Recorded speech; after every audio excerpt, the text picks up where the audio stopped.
Okay, welcome back, spiritual warriors, to Temple of Becoming. My name is V. My name is Cass V. Most people call me V. Some people call me Cass. David calls me Cass. We've got V. Lot of different Fine, names. yeah, it's fine. V is my middle initial, stands for Valkyrie. That's my middle name. So V for short. But anyway, so welcome back, Temple of Becoming. And back we have the amazing David Block. So excited Thank you. to have you back. Holy crap. Yeah. And I want to introduce for people who don't know you, and maybe this is their first time getting to know me or you or both of us. This is my channel. This is Temple of Becoming, and the mission of Temple of Becoming is to support spiritually inclined people to going to their next level. And not just starting their next level in their next chapter, but also completing it. And then doing that again and again and again. And part of that is bringing on very powerful, what I would like to call like contemplations or talks on the mysteries and the sciences, the occult sciences and magic and the ancient mysteries and the things that religious programming and religious dogma would like to keep hidden from you because this is power and it's the power of your soul, your DNA that's within you. What about you, David? We were just talking about religious conditioning and the power Yeah, yeah, of these ancient mysteries and technologies. absolutely. As you said, you put it very well. This is about the lifelong work, and it's hard work. And many people view it as a hobby or curiosity and do little of that, little of this. And it's like you need the same discipline as a bodybuilder or wherever. You go to the gym at least 5 days a week. Go to your temple, do the work, don't go astray. If you want to be good at playing an instrument, you cannot play 10 different instruments at the same time. Start to master one instrument and then you can continue to the next one. So it's a lot of discipline. Grinding and sometimes a little bit boring work just to get going. And also our mind is playing tricks. I can do something else. I can watch a movie instead of doing the work. We're all a little lazy sometimes, but you have to just push through and do what you have to do. And it becomes when you come into routine and you feel the transformation, you're going forward, then you start to be excited, start to get the communication with the gods, the runes, the Hebrew language. So when you feel that, it's a thrill, and then the focus is become very intense because you feel the results that comes with hard work. Yeah, we're going to be talking about that for sure today. And we're going to be talking about initiation, specifically the 22 Hebrew letters of the Hebrew alphabet, which are placed on the pathways of the tree of life, the Sephiroth and the Qliphoth. This is the Kabbalistic wisdom, and also Hmm. the runes, these ancient letters of creation. In Yeah. different cultures, there's different ways of expressing this. Like I focus on the Norse, ancient Egyptian, and the Kabbalistic, and there's others as well that are out there, okay, across many cultures. So just keep that in mind. And what would you say, David, to like for me, like I'm white, like I've got that like Norse, Gaelic, Celtic, you know, Hmm. Caucasian melange, I'm a Gentile. I'm not Jewish. I No. have no Jewish blood in me, and there are some people that would say that if you are a Gentile, if you're not Jewish, that you should not study the Kabbalistic tree and the Zohar and the Hebrew letters. And what would you say to that? Like, I don't know if you have any Jewish ancestry, but I'm sure you've run across this. Yeah, that's that's a misunderstanding, upon a misunderstanding, and when I studied Lurianic Kabbalah and I did it for like 10 years. And when I study something, when I go into something, I do it for for real. I'm like a sports person. When I get into something, I want to be good at it. Now I've forgotten a lot of things, but what a Lurianic Kabbalah will tell you is that a you, that we are talking about the Jewish people, is the you, a you is not a specific people or country. A you is a person who study Lurianic Kabbalah or Kabbalah. Really? Yeah. So it's a misunderstanding in the beginning. Everyone who studied Kabbalah was a you. Wow. So it doesn't matter where you come from. It is a title for a person who studies something. Wow. Okay. Yeah, that's really powerful. And it really, there's a big difference between Kabbalists and Jewish, because Jewish oftentimes, and maybe this isn't like there's another level, it's like the religious aspect, right? Like people who are Yeah, yeah. practicing the Jewish faith, they study the Torah. And I have nothing against I said this in some of my videos, but I feel like it always bears repeating.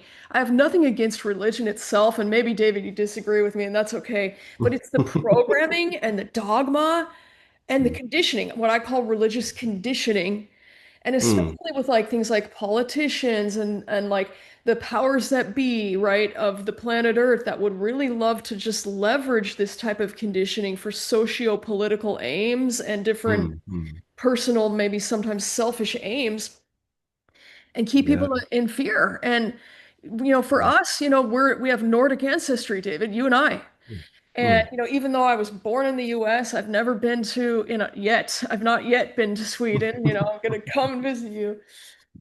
I'll bring Absolutely. my Very, sister with very me, welcome. but we want to go. But it's like, our ancestors, we were cut off, it's systematically Mm, cut off from these ancient indigenous traditions and the pagan beliefs and the mystery traditions and the tradition of the vulvas, which was passed down from the women, and the vulva tradition by mm. the Christians. The Christians came in and just really started to outlaw and really crack down on our Yeah. ancestors to try to keep our ancestors from practicing this and remembering it and from writing it down and tried to erase it, but they can't Mm. erase it. No. What would you say to that? Like how do you respond to someone who's like, our tradition's lost to time, it's lost to the Yeah. ages, I can't get it back, it's nothing's really written down except the Havamal and the Poetic Edda and Yeah. what do you say No, to it's somebody who they're feeling sad, they're feeling mournful for a mm. loss or perceived loss? Yes, yes. Yeah. No, absolutely, absolutely. And it is made very deliberately. So it's lies upon lies. You have to go back to the beginning. If you don't go back to the beginning, you don't know what's going on today. And so if you are not interested in history, if you're not interested in go back, really back in history, and also to take back our real narrative. So they distort history because if you don't understand the real history, you cannot go back to where it all started because you will always go astray because of the false narrative. For example, everything started in Sumeria, Babylon, or Egypt, so you don't have to look further back in history than that. And that's it. They were stupid, they lived in caves, boring. Don't look there, because that's the first lie. So when you have the collapse of Atlantis and all of that, you then have the Mahabharata war. It started like 5000 BC, ended like 3100, 3200 BC. And then they moved slowly into Sumer and Egypt. So they moved the franchise from India because of the radiation and all that shit that went on there. They have destroyed the country more or less. Now, India is a huge country. So during this period of time, it was, of course, kingdoms. So it was not all of India because India is very, very big. But part of India was destroyed. And because of that, they moved the franchise to Sumer, Babylon, Egypt. So it was a restart.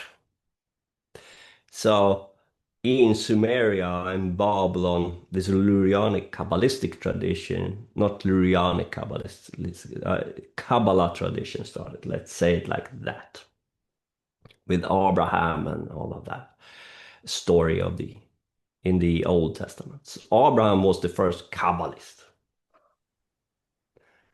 not because he was a Jew, but because he started to study Kabbalah.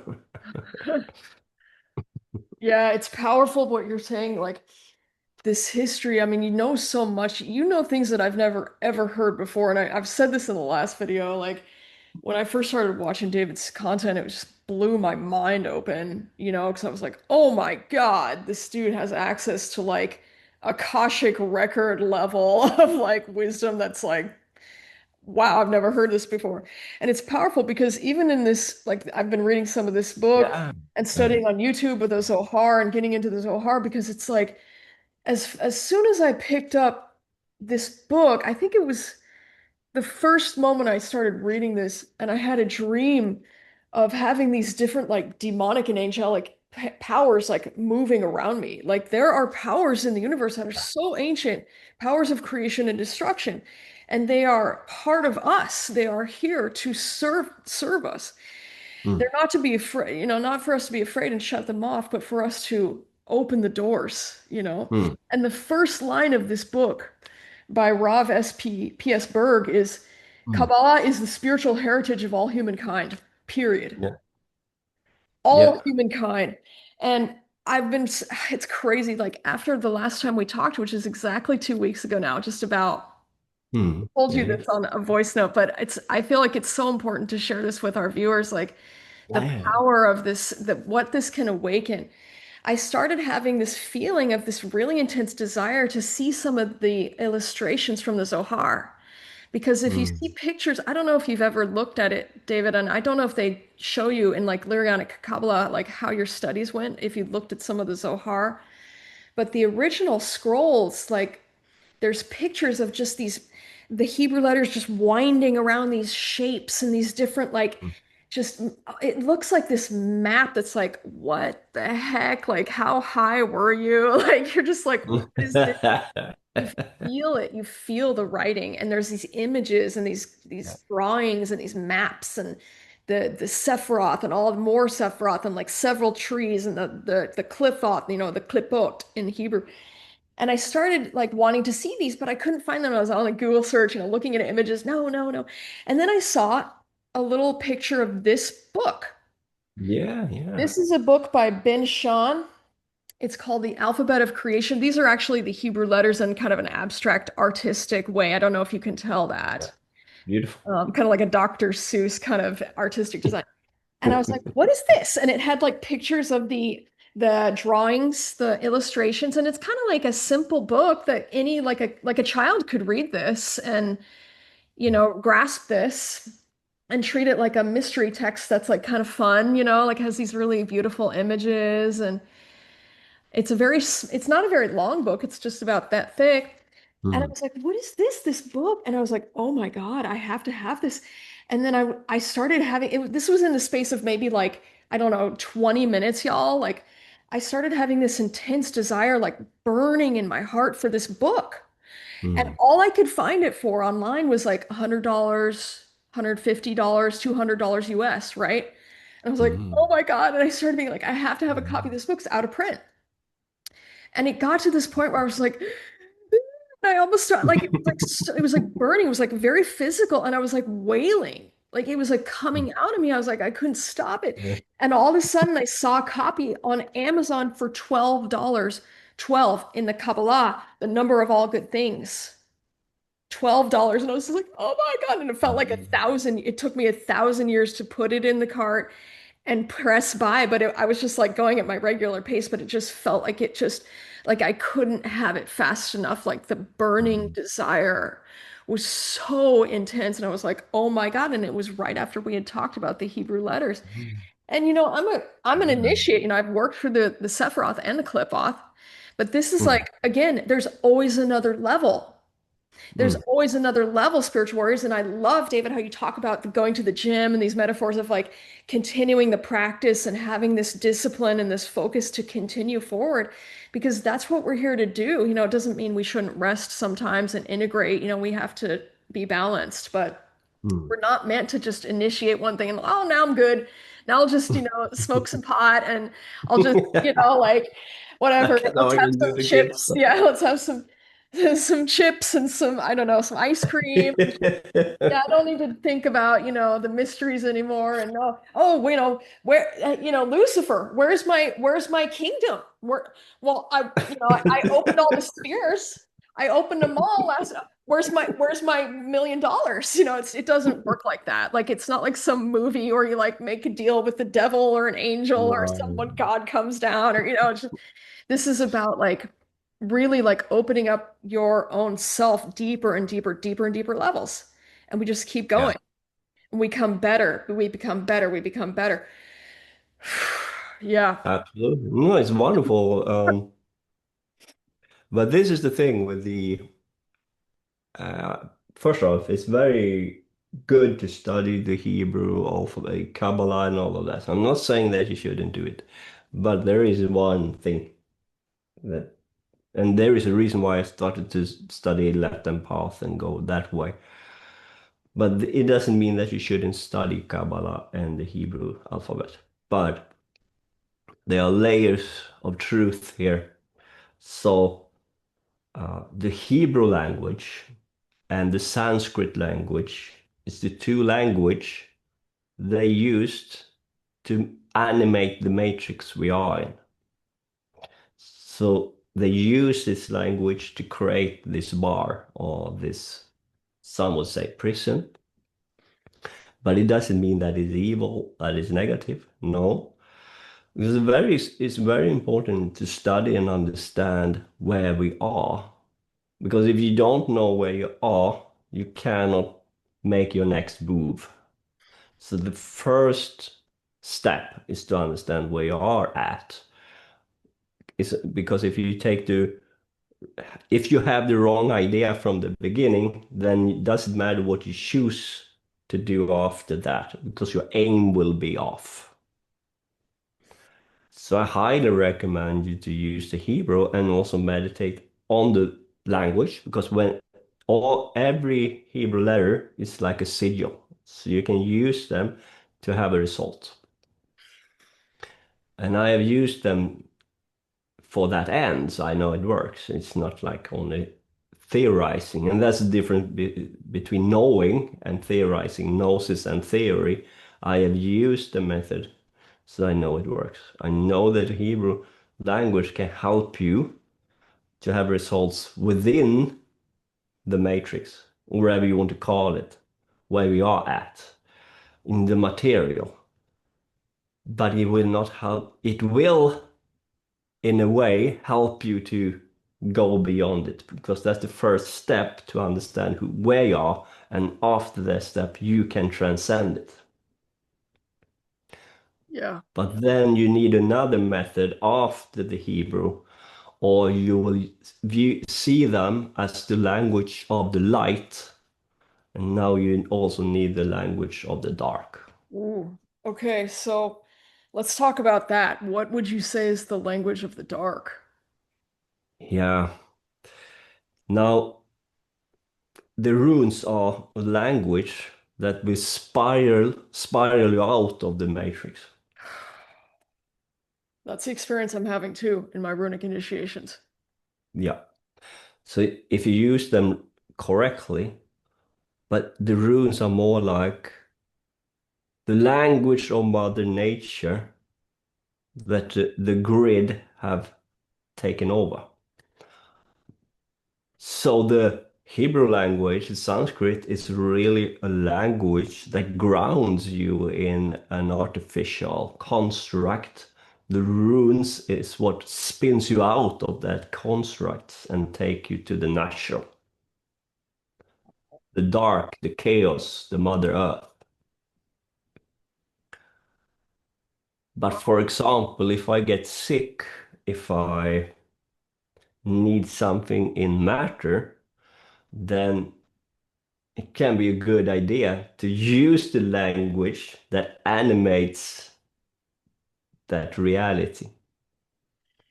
And that's the reason, for example, in the tarot cards, the 22 cards in the Mayor Arcana in Aleister Crowley's deck, the Tahuti deck or Thoth deck, you have a Hebrew letter attached to each and one of the cards. You have 22 cards in the Mayor Arcana, you can put them on the tunnels of the tree, and because there are 22 tunnels on the tree. The reason why you can do divination with the cards is because the cards is about the matrix. It is about the matrix you are in with you in it. So when I do divination for you, I see your position within the matrix and what will happen in the near or close future.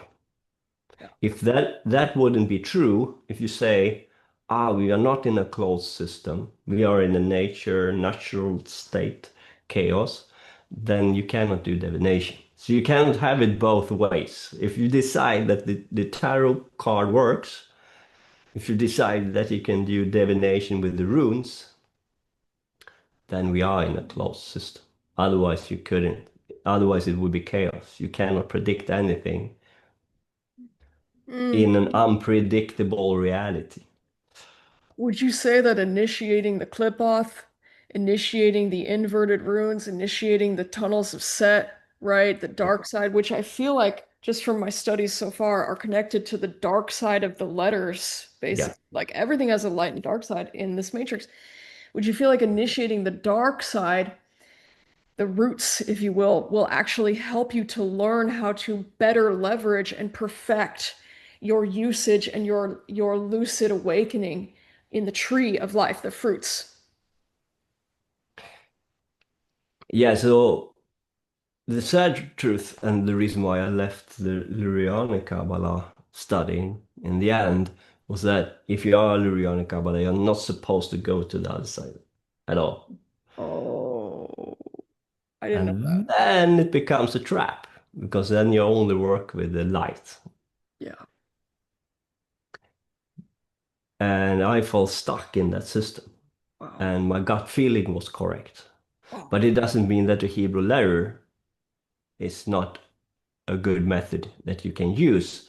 But first, you have to understand what you can use it for and what is the aim, what is the reach.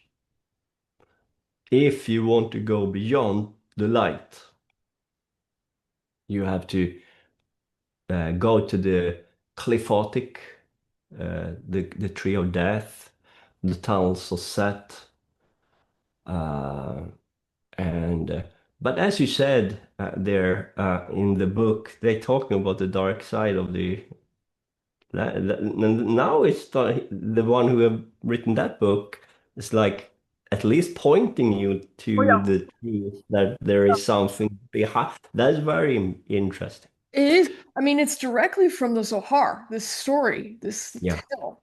And I actually had a really intense desire as I was looking at this book and I was desiring this book.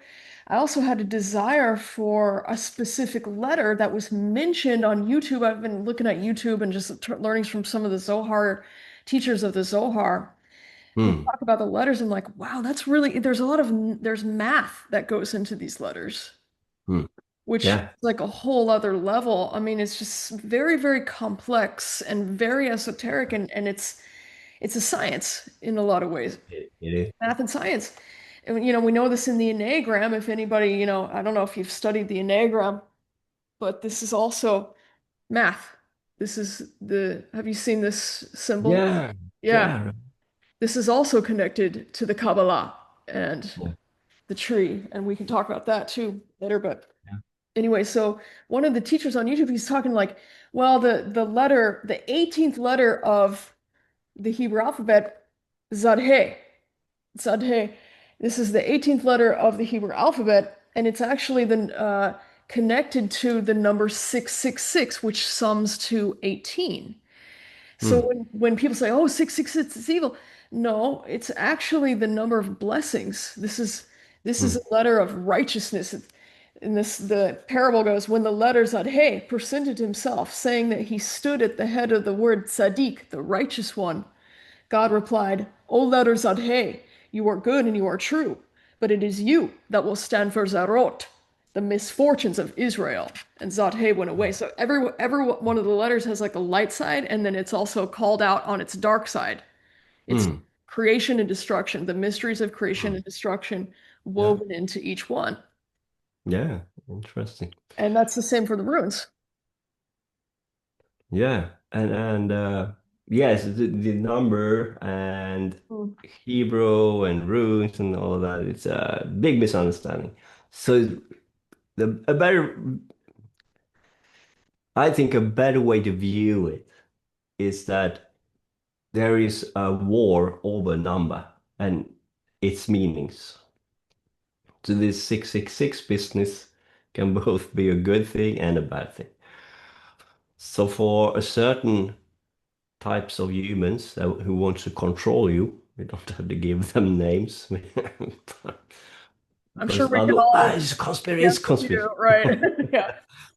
There is a huge interest to keep humanity in the dark, in a bad, negative way, and to keep us not understand who we are and keep us down.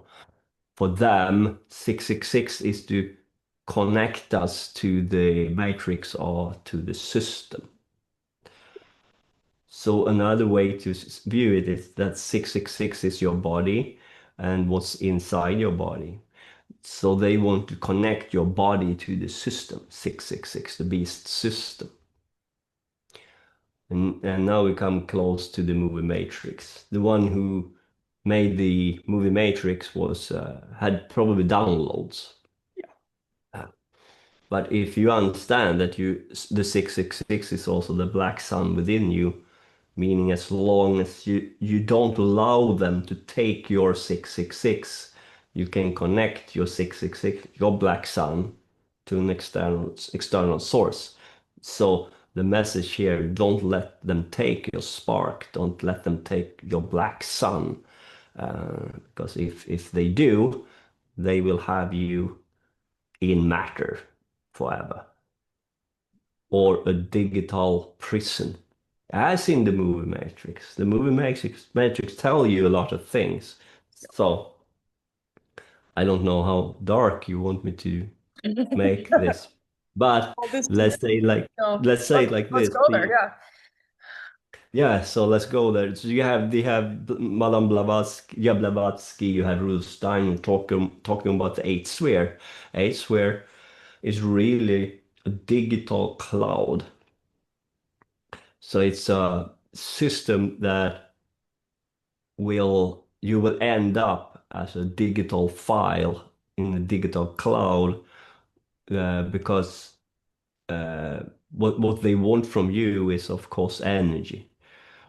So if we can have you in a system in a loop, uh, they have you in a 666 beast grid system. And if you don't remember that you ever had a body in this way, let's say if you can create a virtual reality where you can manifest what you want instantly, like in the imagine 50 years from now, the 3D goggles, but this time around you're connected to a digital cloud where you can manifest what you want and you're happy, and let's say we believe in reincarnation. So when your body breaks down and you go back to be recycled, instead of going down and get a body, you go straight into a digital cloud, into the eighth sphere.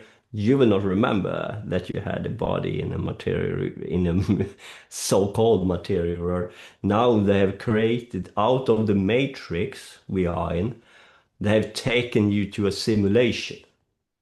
Wow. You're talking about the eighth sphere, meaning Hod or Samael. It's more like the symbol, the reason for the eighth sphere, Blavatsky and Rudolph's way of viewing it Yeah, it's hard, of course, and Mercury, intellect, and fire, Shin. But also the eight is an eternal loop because you don't have to move your pen, you can just draw it forever.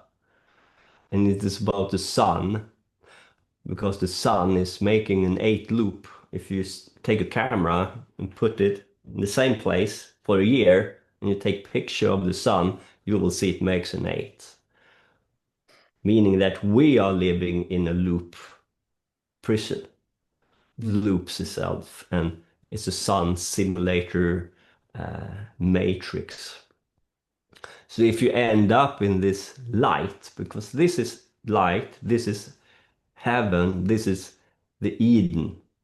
So people say, oh, like Eden was a good thing. It was a good thing, and then you're evil, and you had this fall. No, the fall had we had to fall because we was in a prison. The Eden story is not a story about a beautiful paradise that humanity was free in. No, it was a prison that we achieved as a paradise. We thought saw it as a paradise because we had everything we need. But to have everything you need doesn't mean a paradise. Uh, it's you can be rich and have, money, big house, many beautiful women. You can perceive it as a good life, and you don't want to move because you're happy, you are satisfied. Then you don't search for anything else. You are satisfied, but you will waste away your life. You will not do anything. Yeah. Just buy shit and have your stupid pool. Yeah. Yeah. And then, this is so powerful because this letter Zod, hey, and I want to come back to the runes in a minute too, because it's so interlinked.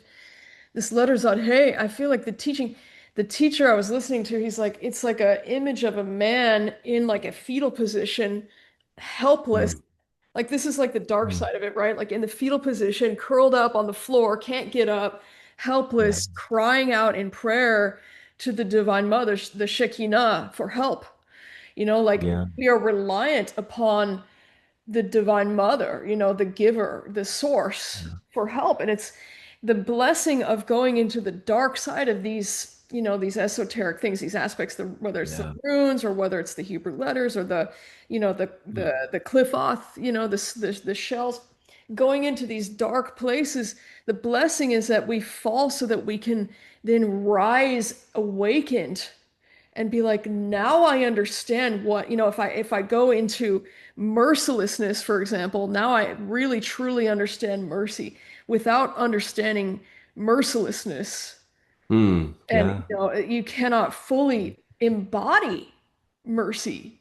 You cannot act with Mm, true perfected, not like nothing's perfect in this world, but it's like an understanding, like an yeah, yeah, awakened understanding to what this means. You're just yeah, like living out whatever narratives that religion has fucking fed you of like, oh, yeah. this is what forgiveness and mercy and love and truth and all these good qualities are. You get this like narrative, but you don't really know here, until you've Mm, initiated.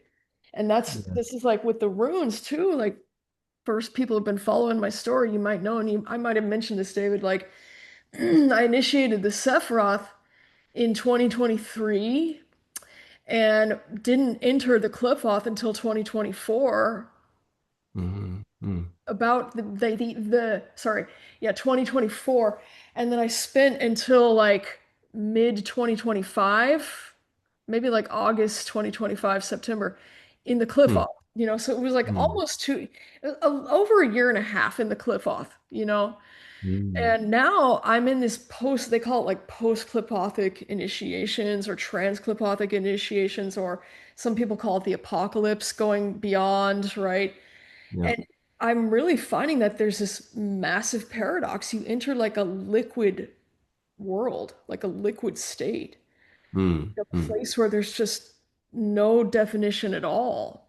And the best method for me now is the chaos runes, what I call the chaos runes, like the inverted and Mm. near position runes, Yeah, yeah. because they Very literally, interesting. and I've said before a couple times, like it's kind of like burning yourself, cutting yourself, freezing yourself, cursing yourself. And Mm. somebody might be Yeah. like, why would you want to do that, V? Like, what the hey? Why would anybody do that to themselves unless they really Yeah. hated themselves? That's not what it Yeah. is.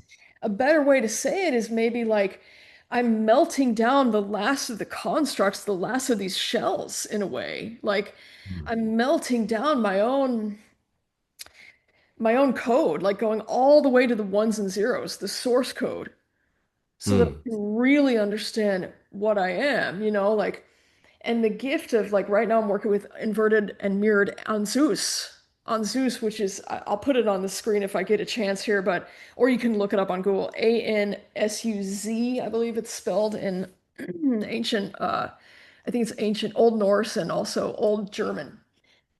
On Zeus. And this inverted rune like really makes you feel, like fucking feel what it feels like to forget who you are, to forget your inner godhood. And that feeling, like a lot of people are walking around with that sleeping, they have no idea. They don't know how much they're suffering. This is so, I Mm. can like, I know I sound so passionate to you guys. You guys know I get so passionate because I just this is my That's breath and great. life, and like and I'm like you, David. I'm intense. Like if I go deep Mm. into this, I go all the way. Like I go Yeah. all the Yeah. way. And it's like a lot of people just walk around and they have no idea. They're so shelled and they're suffering. They don't even know. No. And to wake up, the first step of waking up is wake up to the fact that you're imprisoned. Wake up to the fact that you're in chains, that Mm. you're suffering, that you're in these lesser chains, what I call like these Yeah. Yeah. prison of this world of like, oh, I have desire, I chase desire, I get satisfied and I go, and I do this thing and I believe what she Mm. says and he says, and I just kind of eat the, Yeah. the things that are given me and I subscribe to the issues and I just sort of, Yeah. No, I agree. I agree. And you know, but waking up to that, mm. it's like, oh my God, like yeah, this hurts. Like forgetting our divinity, our godhood, our inner higher self, our daemon, right? That is the worst suffering. It's the worst curse. And to be able to be like, oh my God, that's what it feels like. And so many people don't even know that they're going through it, and it creates compassion, but also it allows you to then wake up out of that, after that initiation, just bursting Mm. forth into Mm. a new capacity to really understand what it means to be in your godhood, to be in your inner Woden, to be in your inner daemon, your higher self, your, becoming like going to the next level. That's for me, that's the way that I'm working with these transclipothic initiations. And it's really fucking intense because the runes are not a game, you know, No, no, the runes no. are not The a game. thing that Go ahead. Go ahead. no, sorry if I cut you off. Yes. Were you I done? was just gonna say, like the runes, like I can't remember if I mentioned this on the last call, David. Maybe I did, but I was never interested in the runes, until I started Mm. working with my ancestors. And there's an ancestral vulva in my blood lineage on the north Mm. side who came to me and said, "You're going to work with the runes." And I said, "Okay." I didn't ask for the runes. I wasn't interested, okay. And then, and then my sister talks to me like a couple weeks later. She's like, "Oh my God, the runes came to me." I'm like, oh shit, there's something here. Like we're on the same wavelength here, And then my Ah. sister started having the runes coming to her in like dreams and stuff. And she started initiating. Oh, Yeah. And that was in like 2023, 2024. Um, and that was wild, like it's kind of like the clip off, it initiates these experiences that are the theme of the rune. The same with the mhm. shells or the Sephiroth or the clip off. The same kind of thing. And then, this Ida-sama, this respected grandmother, this Idasir of my lineage, she starts working with me and she teaches, she's like, you're going to learn the chaos runes. You're going to learn the darkest side of the runes. I'm like, okay. And I was scared, because I've seen Yeah. Midsummer, I'm like, I know that this is not a game. And I'm hearing my sister going through this and all this stuff. My sister was just working with the upright positions, when she was going through stuff. And I started being called to initiate these after the Clipothic work. And there was a person, a former friend, who stabbed me in the back, as they say. He betrayed me, and he No. initiated a lawsuit on me last year. And I Oh. called. Yes, I didn't tell you this yet, David, but I received the call because I did some meditation and I talked to guides and talked to, Lucifer and the guides. I was like, what do I do? And I got the calling in my soul to draw the runes on this person, just like I had learned from my Ida-sama. Mm, And I'm going, okay, because I know it's gonna have some kind of effect. And he went down. He lost that lawsuit. And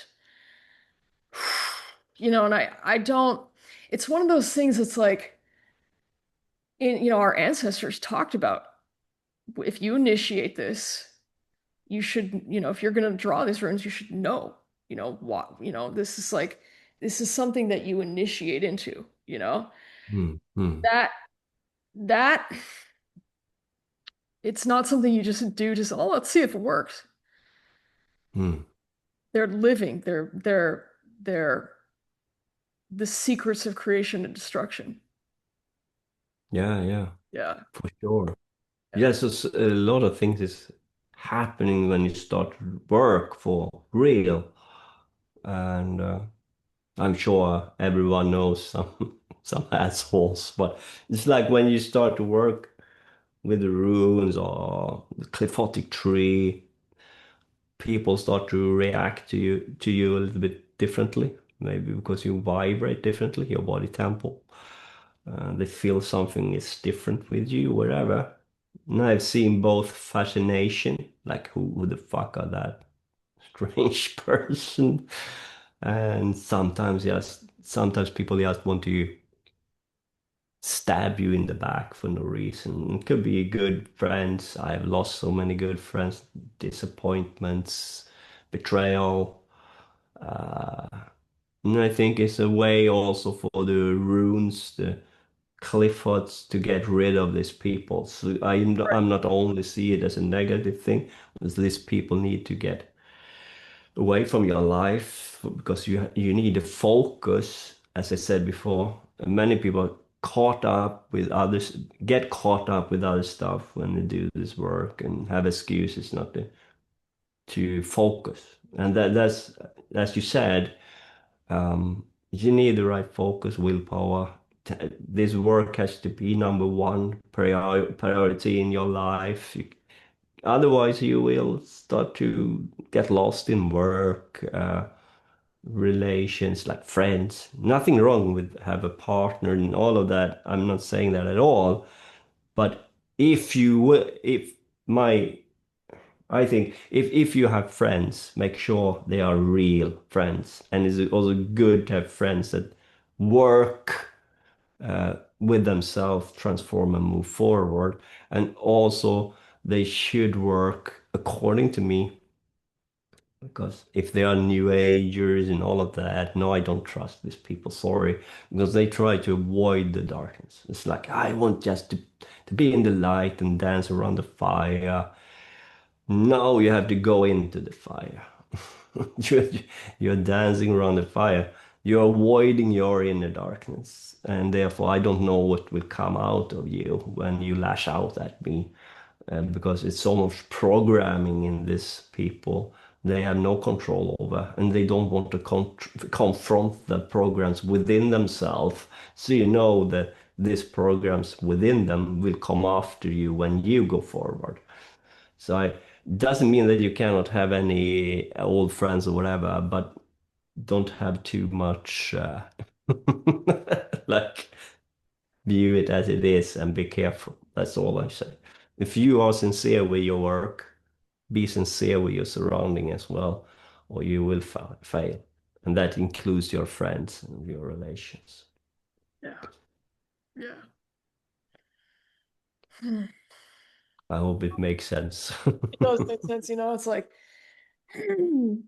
it's hard because I'm sure you could tell some stories, David, of people who've just tried to stop you from moving forward on your path. And it's Yeah, almost like the universe puts people into our path yeah. to create like it's multiple things maybe. Like I've heard, like I had a mentor, a former mentor who said that enemies will come into your path so that you can prove to yourself your own strength. It's like it's kind of a loop, like the universe is helping you to really feel your own strength, that you aren't going to give up when you have resistance, right? And then there's also like sometimes we're just the deliverers of karma, as they say in the ancient Egyptian texts, like becoming the vehicle for what is destined to be delivered.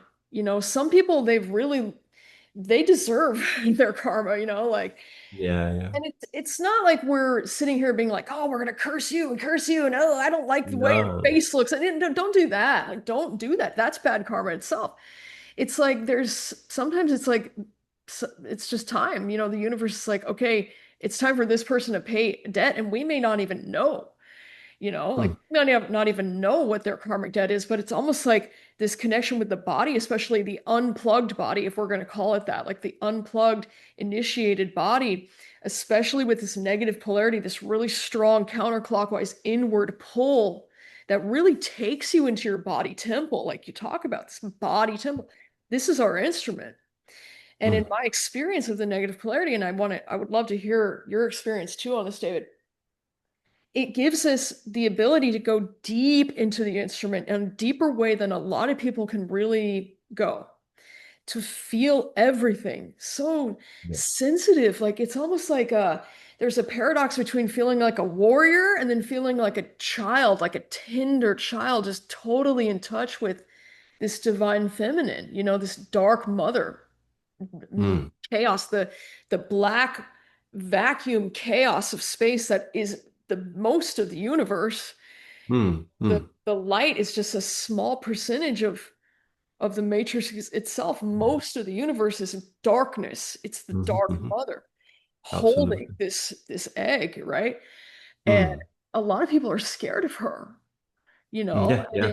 in our tradition, I was talking to a friend the other day, a brother, spiritual brother, and he goes, how much of the mystery texts were written by men? And I was like, well, there are quite a few, especially like I think of like ancient Egyptian, like the male scribes. Not all scribes were male, not all carvings were made by, but still, a lot of these religious kind of things in the Abrahamic traditions and, whatever, but in the Norse tradition, there was a really strong lineage of female shamans. This was passed Hmm. down matrilinearly. It was passed down to daughters of kings, sisters, and it was almost to the point. And I want to hear what you think about this. I keep saying that you're not going to be able to keep up with everything I say, but we'll get around to it anyway. Um, this female lineage, but also this very strong belief in the fates, the Norns, and the Freya, and the Hmm. mother. This Yeah. connection of Woden with the feminine spirit. Odin had to be connected with the Valkyries and the feminine aspect of the Yeah. universe, the inward yin, like Yeah. slowness of sacrifice, of dying, and just inaction. Like for a man to be totally just still and receiving and inward and emotional and feeling and sacrificing and going to the well and all this the things in the story of Odin, right? If anyone's not Hmm. familiar, look Hmm. it up. Yeah. For a man to do that, like this was considered by some of the more like maybe we'll say like sexist or machismo, like masculine, maybe Hmm. homophobic of like, oh, this is a sissy's thing, this is a woman's thing, those kind of like looked down on. And that was written into what? The Havamal, the Poetic Edda, the what's the other one? I can't remember right now. The few written texts, that we have of our tradition are written by these male priests of Christian whatever, the interest. Yeah. It's telling, isn't it? And it's sexist, and the reality is this was a feminine, very goddess-centric tradition that is very much about the feminine power of the dark chaos of the dark mother. Hmm. It's So a what telling would you what say? you're talking about now exactly my point. Yeah, Maybe yeah, good. even though I'm not telling you that you shouldn't study Kabbalah, the Hebrew Right, letters, but it is all about the light. right, It is also all about the sun, the masculine. right. Now, you said something very interesting with the Hebrew letter, the man who was like Yes, sitting and so it's not like black or white. So if you because it's about the matrix. The Hebrew is about the matrix. So when you map out the matrix, you also find the exit, right? So if you use the tarot card and you understand that it's about the matrix or whatever you want to call it, and that then you can also start to find the cards that you can exit the matrix with. But first you have to understand what it's all about. So when your friends say, why are the books and all of that written by men? It's because it was a taken over. It was a manipulation. It was started to be all about the masculine and the sun, the light. And then people say, ah, that's great. That's the reason why men are like better than women because men are light and they are like, and women are this darkness. No, matter of fact, absolute law, according to me, absolute law, because there is something we can call absolute law. Absolute law is feminine.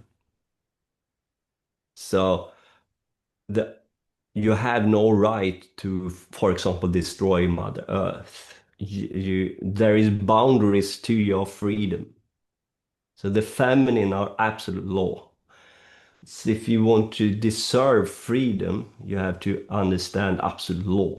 Because if you don't understand absolute law first, then your freedom will be a dangerous thing.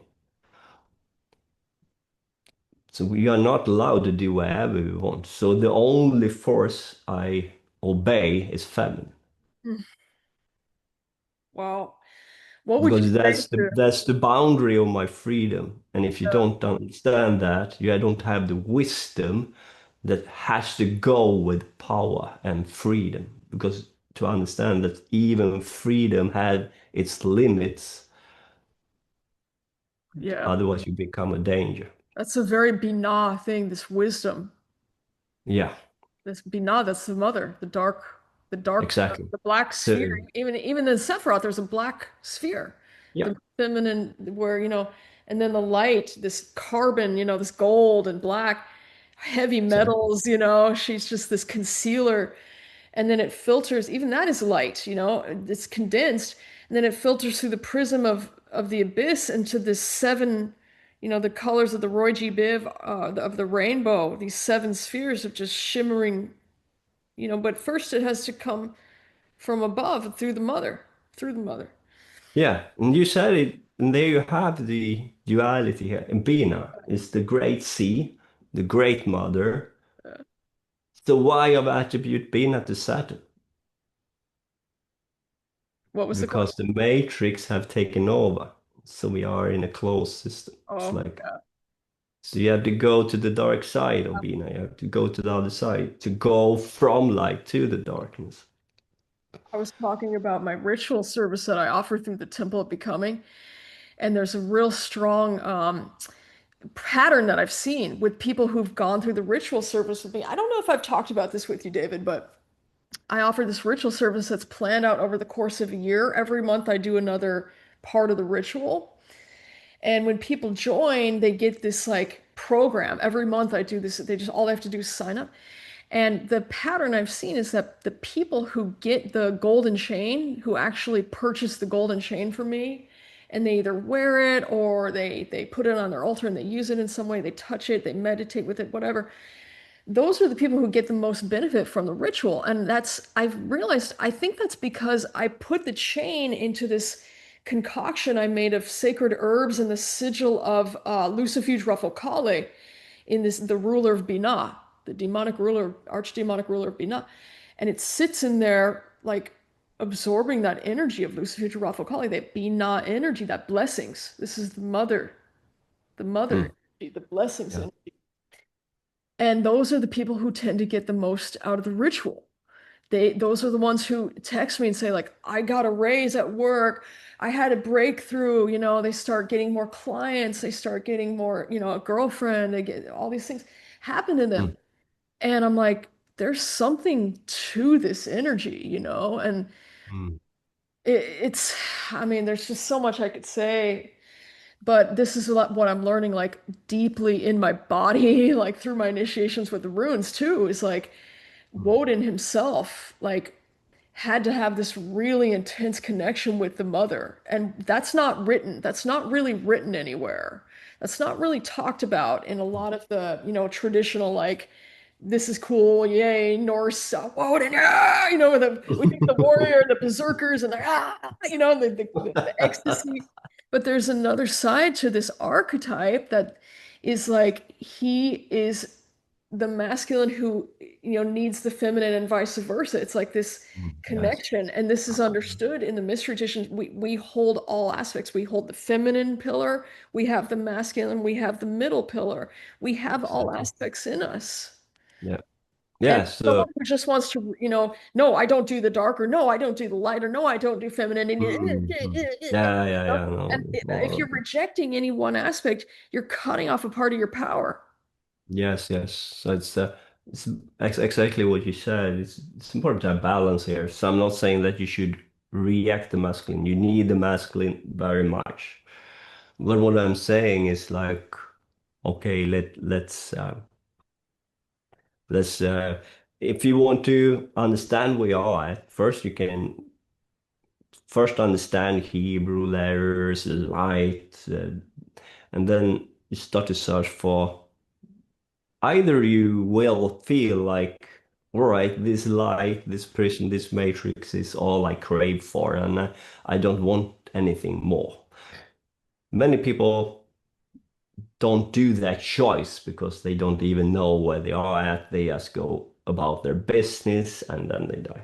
Some people start to be curious and then they start to realize, maybe I'm not where I thought I was. And they start to realize, okay, this is kind of a matrix prison I am in, but this kind of nice here. So it's such power to become a powerful being within the system. Others says, okay, I want to escape this prison. And I don't ever want to come back. So I just search for the exit, get the fuck out of here, and goodbye, and leave the rest of humanity to it. When you start to make up your mind, so let's say you will overcome it. And I'm not saying that you should leave and have another discussion about that, but I think you should overcome the matrix and then you can make the choice. So you enter the Bina, and Bina is Saturn, but it is also behind it you have the great sea of Bina, the feminine part, the one that has been uh, locked out, chaos, the thing that can erupt within you, the also the inner darkness, your own programming that can you can get access to and transform, so you push forward. When you enter the cliphotic tree, and I'm not saying that you enter it through Bina, but let's say when you enter the cliphotic tree, it's the dark program of the matrix, and you will start to feel and experience the collective memories, phobias, fears that humanity have. You will see that what humanity have gone through, been through, what humanity are as a collective, but you will also see your part in that collective. So you want to transform your part in that collective within the darkness of yourself. And then it's very easy to start to become the void, like the darkness, and you start to lose interest in the light. Like, and you start to become completely disconnected with the matrix prison, and you become indifferent. Like you feel like, I don't care about this light. They don't care about the rest of humanity. Uh, I just want to be the void. I just want to go into the darkness and just starve out the matrix. So it's very very easy to to lose your heart and be indifferent to the rest of the human race. What is evil? What is good? What does it even mean? For me, that's a little bit dangerous game because I realize that, for example, if I completely withdraw and lose my interest in the light completely, then I also leave the rest of humanity within this light matrix. And I also leave my mother, who are being taken over by the artificial, by the light. So if I leave, who cares? Like, I care for yourself is good. Yes, if you want to get the fuck out of the system, fine, but your mother is still there. Wow. Your family is still there. So I more of a bodhisattva who want to come back. I want to go out to expose everything so I know what the game plan is. What is this chess game all about? And then I will come back and burn down the matrix. It's so powerful to hear you speak. It takes me straight into my heart every single time. And it's like, I'm sure you've talked to so many people, your students in your classes and people that just talk to you online or your friends and initiates, about these different levels. And I see people at some levels. Some people, they've been working with the light and love, and they're starting to get hungry for more. The Mm, way we get to the initiation, the successful initiation of the left-hand path, the negative polarity, the darker side, is we have to develop a hunger. Like, I've had all the light I can have, and I need more. I need more. You need to have that hunger so that you can go mm, to your next level always. And there's some people that are there that might be listening to this right now who are like, what is the clip mm, off? What is the Sephiroth? I'm starting to get mm. hungry for the mystery. I've been hanging out with, the ascended masters. I've been hanging out with Divine Mother, my guru, my Yeshua, whatever. And then Mm. some people who if you're listening to this, you may have initiated the clip off already or be actively initiating. And you may be at that point where you just look around and you're like, everyone's a non-player character, an NPC. You've heard that. Yeah, yeah, that's a Everyone's an common. NPC. Fuck everyone. I don't care what happens. Like you become awake to a certain degree where you kind of lose your compassion for people who are just happily in chains, quote unquote, with their asleepness. And you just Yeah. kind of let go and you get frustrated with them and they just seem like they're just checked out and they're just not even a human anymore and you're the only Mm. one who's awake and you're just like, I can't handle it. Get away from me. Yes. And then there's some people who, you've worked with the clip auth or another, left-hand negative polarity initiation, and you're like, I never want to come back, like this is my last human life. I've done intense initiations, I've built spiritual muscle and, peace, like, and Yeah. hey, if that's you, that's you. But like for me and for you, David, we're the same. You've probably had past life memories of coming back and like we were talking about last time, remembering your past Mm. awakening in past lifetimes. I Yeah. don't talk a lot about it, on the channel, but the people who work with me, especially in the mentorship, the one-on-one mentorship, it's important that I share that in the container, the teachings that I bring from past lives, because I have Yeah. memories, and if I have Yeah. memories that can serve people, then I'm going to serve people because a big part of initiating the clip off, I mean, and it's Mm. crazy. Like in the Zohar, I've been learning this. They say in the Zohar that the only true evil are the shells themselves, the things that imprison, like the chains that are like it's Mm. like the dark side of the clip of the Sephiroth. They're Mm. like Yeah. the programs right there, and we do it to ourselves. And we get kind of addicted to them because they're familiar and they're comfortable and they're prescribed, and it's just all we've ever known is this little small little shell. And then when we start to dissolve it, it's like, and it's like, oh Mm. my God, I can Mm. feel things I've never felt. I can see, hear, sense things I've never sensed. I'm awake to new levels, and we just start to expand. Mm. And there's another, like going beyond that.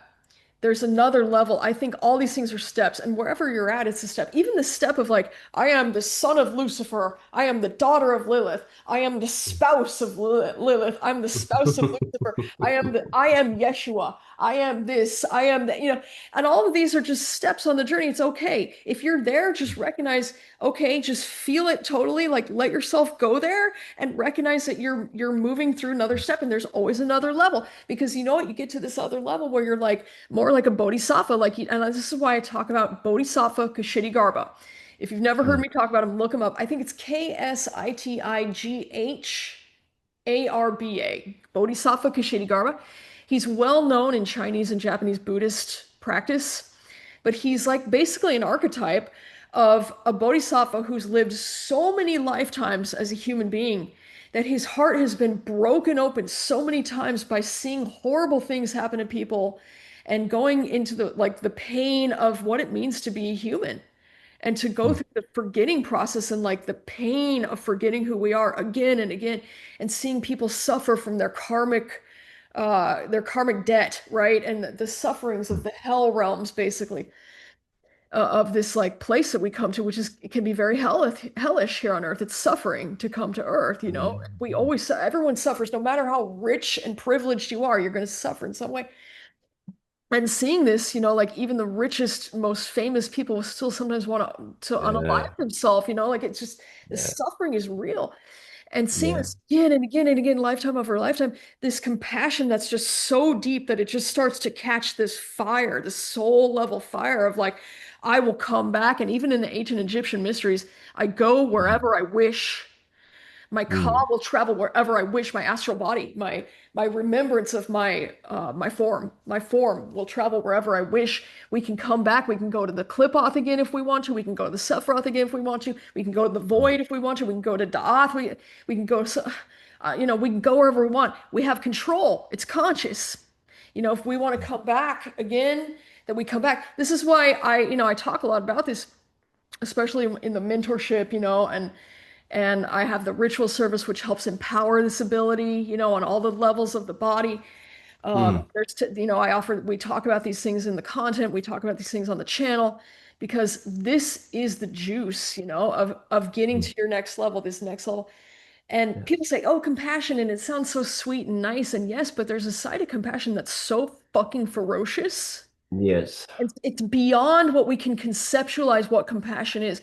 We get taught what it is by like religion and teachers and leaders and Yeah. priests and priestesses.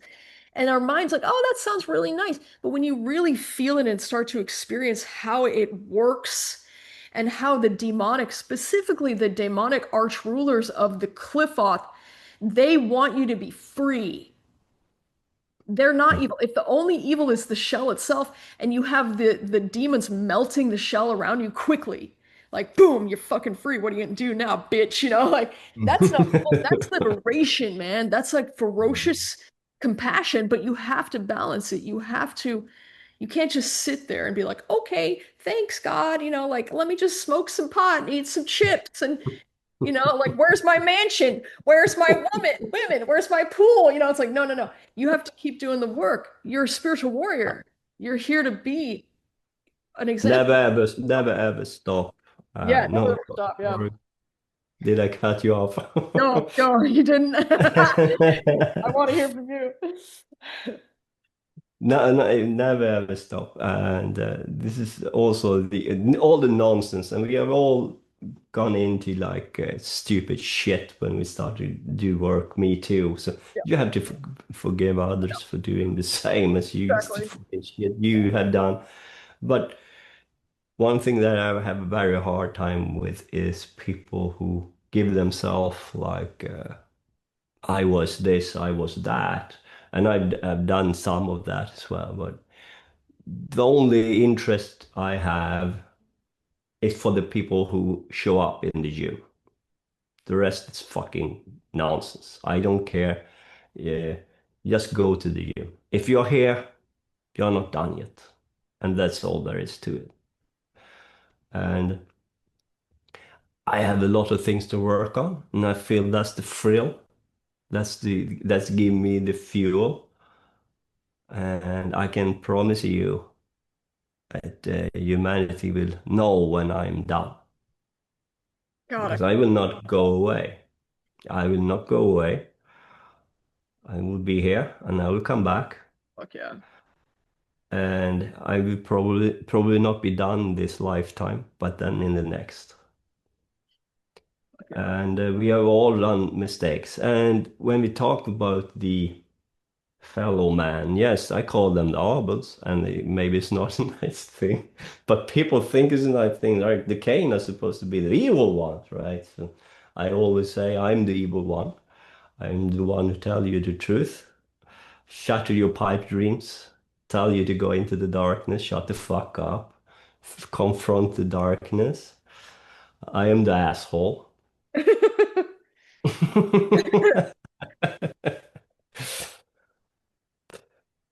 But it is not, if you are noble, you have also, there is a reason why the artificial life force have done so much to keep humanity down. So this, I think, is very unfair to say that you are born into this or that. No, it's a force that push humanity down to become. So the game is a little bit unfair. So if take away all the manipulation, all the control system, everything, and then we will see the humanity can become. D- Doesn't mean that I necessarily believe that all of humanity will make it, but humanity, we are very often we see in a very short term of things. Uh, and maybe a lot of humans will die in the near future because they cannot wake up for now. But if you all agree on reincarnation, you don't know. Maybe we have to repopulate the Earth, and it has happened before. Yeah. There's been like seven Doesn't, mass extinction events on planet Earth yep. already. So we have been here before. And, I don't agree with the history narrative they gave us. So it's more like a controlled demolition by the artificial, the matrix, to reboot or cancel out humanity because they start to wake up, see through the game. Yeah. But that narrative, that paradigm, you can only have that those eyes to see that with if you allow for the matrix theory. So if you believe this is a natural place we are in nature and so on, then what I'm saying doesn't make any sense at all.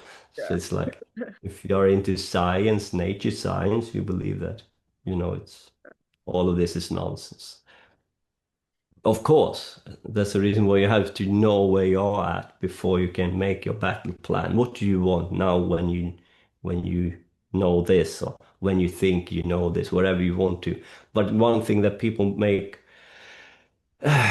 doesn't understand is that they think we are reading a lot of books and that's it. No, we use a method to go over to the astral to gain gnosis and communicate with the gods, and the gods give us information. So it's not like we are fantasizing. We experience, we explore, we go within, we unlock memories. So we can piece the game together through gnosis, not from theorizing book knowledge. Book knowledge is important, and to share and read what other had discovered, other brothers and sisters have done the work. That's the reason. Go to the fucking gym, and I will listen to you. If you confess that you are Yeshua wherever and you're eating chips and watching TV all day, I don't fucking believe you. I'm sorry. Right. And then, you're like, oh, yeah, I love Jesus. I believe in Jesus. Screw them. They're going to hell. Da, da, da. And then it's just acting totally the opposite of what you're preaching. Like this is what David's talking about. It's like, we've got to do the work here. And God, I love hearing this, this is so, there's so much there, there's just so much there. And I know we're kind of wrapping up. This has already been like an hour and a half. It's crazy how time flies when No. I just we go so deep. And yeah, it's profound. I mean, I feel like that's the real juice, the reason to initiate on like more negative polarity, more dark, inward yin, left-hand path Yeah. initiations. When you develop that level of hunger or capacity where you can do that, you can go straight to the well yourself and get the answers. You don't need to have any kind of someone telling you, or religion trying to tell you, or you don't need a guru to tell you. You go straight to the answers yourself, straight to the source. And the body Absolutely. is such, it's like an antenna for this type of uh journey, this type of gnosis, this type of uh like the way that we can receive deep. It takes you deep into your body, deep into this ability to create and to live in accordance with the principles of creation and destruction, in alignment, aligned creation and destruction, right? Like, Hmm. so that we can build what we want to build instead of what someone else wants us to build. We can live the life we want to live in alignment with who we are, instead of the not self, or like the people who would like to use us for their agendas, or these powers that be.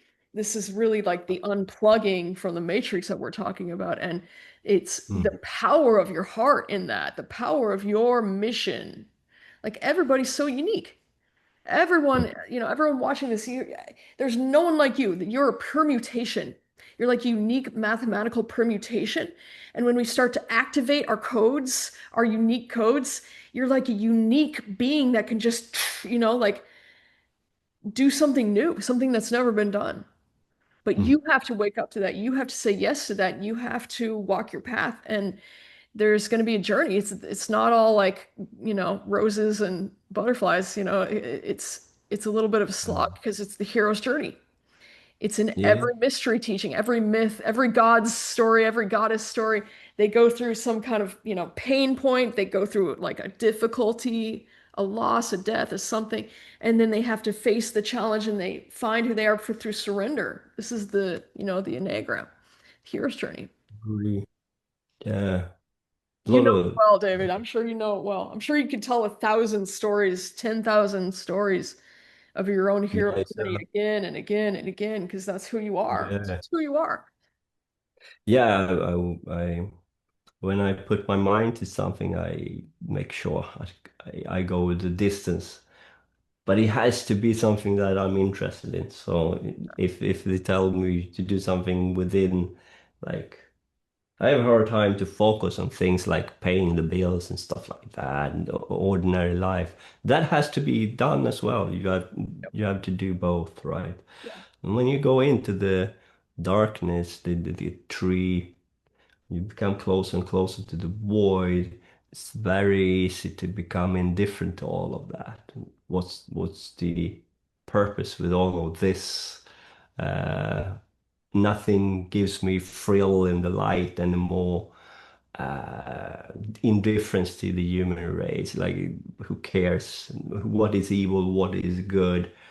And of course, it's much more complex than people acknowledge. So the question is a good question. What is evil? What is good? Does evil and good exist? Even exist? What does it mean? I would rather say you have to take responsibility for your goodness, because your goodness in the light, the shallow idea of goodness, can really be dark, self-serving, uh, quick gratitude to show that you're a good person. Therefore, as I help the one, society tell me that I should help. For example, we have this immigration shit going on. You should help everyone except your own countrymen. Yeah, Then you are good according to your nation or whatever your standards are. I don't give a shit about your standards and what the collective consider good. I don't give a shit about, to be honest. Goodness. It's much more deeper. So you have to be responsible, take responsibility for your goodness, so-called goodness. And when you go into the dark, you really start to understand what goodness is. Yeah. And goodness can be harsh, can be hard, can be dark. Yes. Yes. Exactly. Listen up, spiritual warriors. That is like a whole teaching on its own, you know. We think Yeah. we understand Yeah. that, you know, this is what love is, or this is, it's not always what you think, you know. There's Oh, a lot, there's depth there. There's a lot more, you know, especially in the terms of just the Divine Mother, this very primal human avatar, you know, the mother. We all need a parent when we're little and we're helpless, you know. It's like sometimes a mother's love is fierce. No, you can't have that. You can't have that because she knows it's going to hurt you. That's just one tiny example, you know.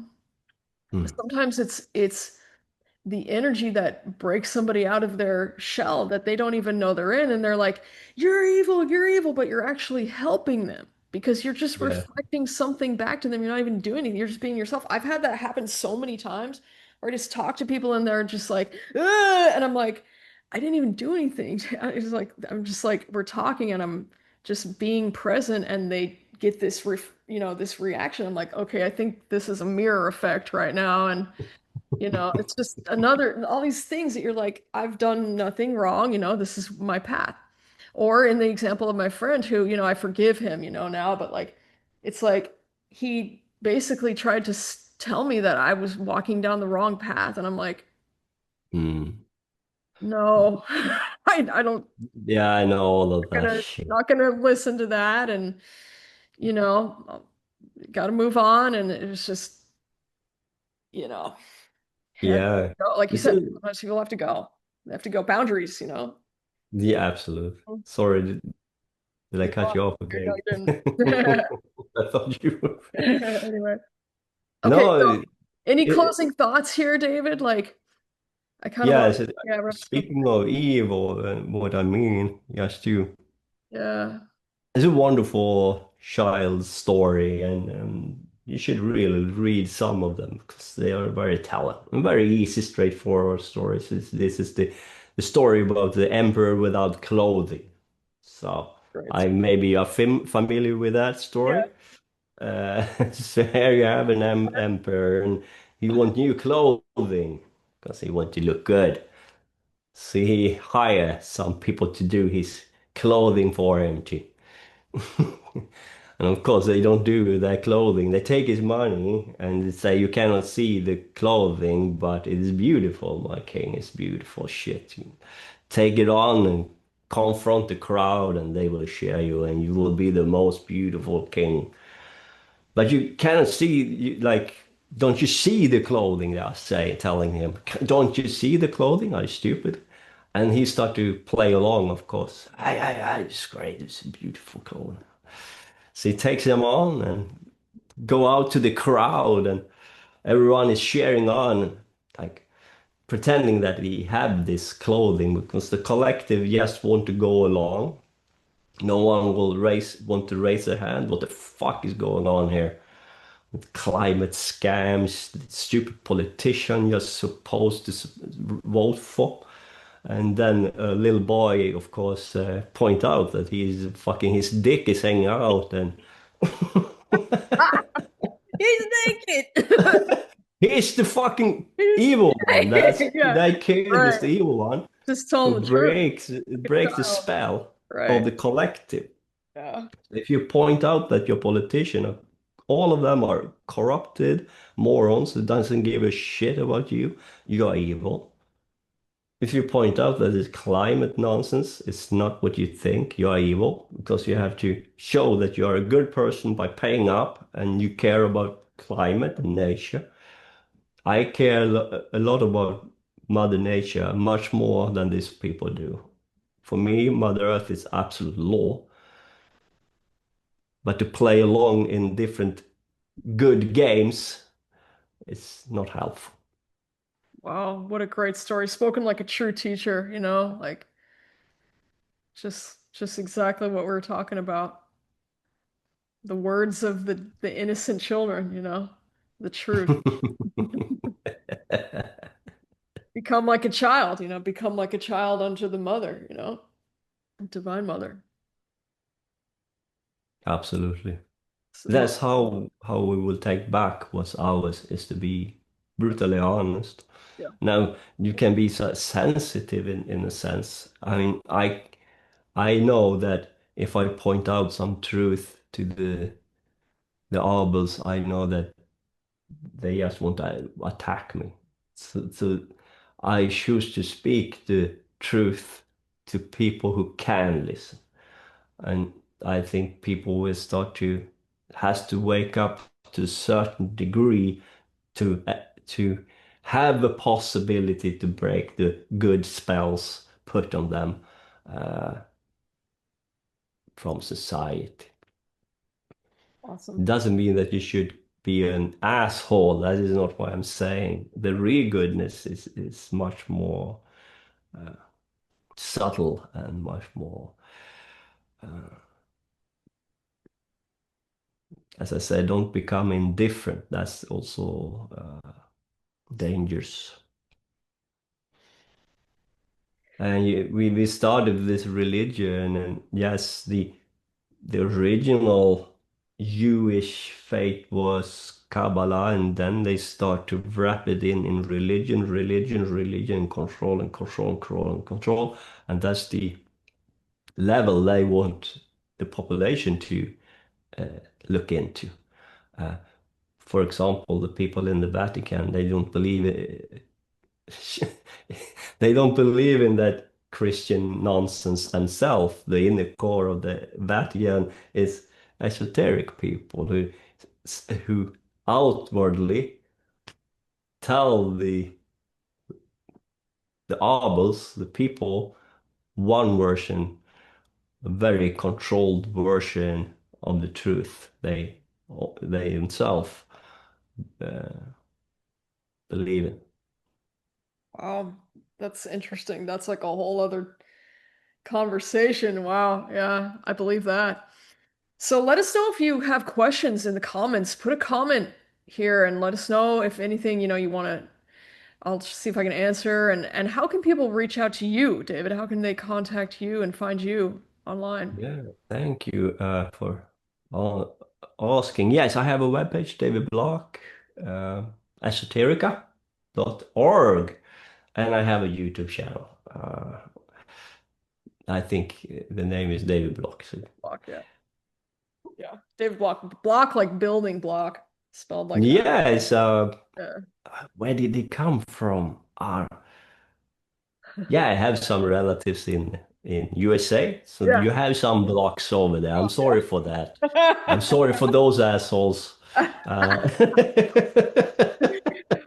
Uh, that's so funny. Well, I have some relatives, I'm sure, on the European UK sides, still probably. Cool. Yeah, thank you. And for me, if you want to reach out to me, just message me through my website, templeofbecoming.com, okay, or hello@templeofbecoming.com. And you can go to my website, scroll to the bottom, and you can also call or text. I have a phone number on there too. So I offer the one-on-one mentorships on a limited basis and the ritual service at a very low, affordable rate to plug in, get those benefits, get that energetic support to go to your next level again and again and again, physically, financially, emotionally, relationally, spiritually. There's so many things we can develop, so many bodies that we can work out in the proverbial gym of planet Earth. Take advantage of this precious, limited human life. It's such a boon. Thanks for joining us. Thanks for joining me, David. Yeah, very wonderful, Cass, and I would love to hear more about your method with the runes there, the Oh yeah, we can inside talk of more them. about that. So I said, Let's cue that up for another interview. absolutely. So excited. Thank you so Thank much. you a lot. I hope your audience likes the interview and have a wonderful week ahead. Absolutely. And let us know in the comments if there's any specific topics you want to hear more about that we haven't gone into yet. And I have a few on my mind that we could bring into future talks. So thank you. So Yeah, excited. if you and your audience want me again, I'm available. Oh Absolutely. yeah. It's Thank you. been a pleasure to be with you and your audience. Never give up. Peace.